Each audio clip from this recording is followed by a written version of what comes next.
Hello everyone, this is Jason here to talk about what is quite probably the most anticipated shooter of 2009. And of course I'm talking about Modern Warfare 2 from Activision and Infinity Ward. Modern Warfare 2 picks up the storyline left over from its predecessor. In the first game you defeated the Russian ultranationalist Imran Zakhaev, but it was at a heavy cost, and the Russian ultranationalist movement is still alive and dangerous, and this time it's being led by a guy named Vladimir Makarov, who is unleashing a wave of terror around the globe.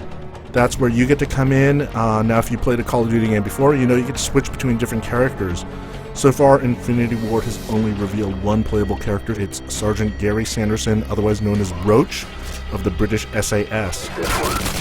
Now, aside from the commercials that were shown during the NBA playoffs, the only real gameplay demo we've had comes from E3. The scene is where you see Roach and a buddy who must climb up a mountain in the middle of a blizzard to infiltrate a Russian airbase. Interestingly enough, Roach's buddy in that sequence is Soap McTavish, who was the character you played in the first Modern Warfare.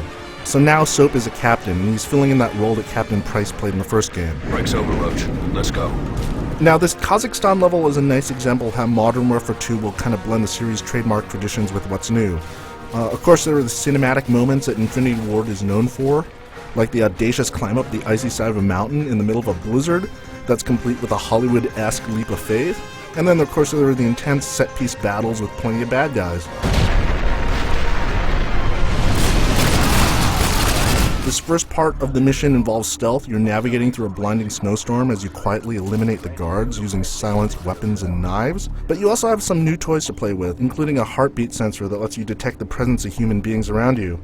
Now you can go through this entire sequence kind of stealthily like the way you're supposed to, but the developers also say that you can try to run and gun your way through it. And if you do so, the entire base is going to go on full alert and it's going to be a lot harder, but at least it's an option. So that's kind of an idea of the choices you have in this sequel. Infinity Ward has some new streaming technology that allows for bigger levels than before. You'll see that when you're zipping around on a snowmobile while engaged in a running battle against other bad guys on snowmobiles and their helicopter gunships above. You get a sense of the scale of the level and how large it is. Now, if Modern Warfare had a weakness, it's in the way that enemies infinitely respawn until you hit an invisible tripwire.